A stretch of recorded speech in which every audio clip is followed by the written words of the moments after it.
But you've talked about the Watts Learning Center, and speaking of doing things for others without expecting anything in return, why is it that that organization and that purpose is so important to you? Why is education so important to you?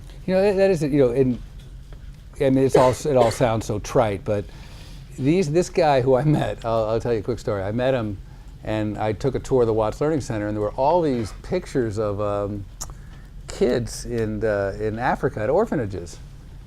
And so I said, Gene, you went to Africa. You raised money to get 7 kids to go to Africa. What in the world were you thinking about going to orphanages? I mean, most people go to Africa, you want to look at a giraffe, right? And he goes, well, 95% of our kids are single parents, and so if those 7 kids could meet kids who have no parents, they'd really appreciate their moms more.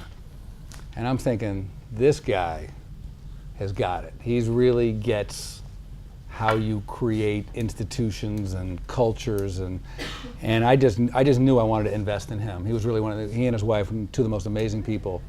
The Watts Learning Center has 350 kids, K through 6. They randomly admit kids. They are the #1 KPI, key performance indicators or academic performance indicators in the state of California.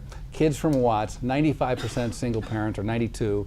They perform almost as well as PV High and Beverly Hills. K through 6, random selection, so they're not just taking the genius kids in the local area. They're taken, through lottery, and it's just stunning that these kids without these opportunities. The same thing with foster care.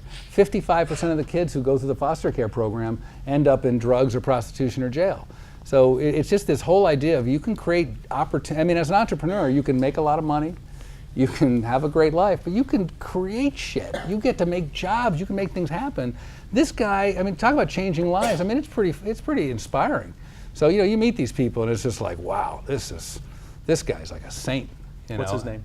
Gene Fisher, Gene and Sandra Fisher. They're incredible. So speaking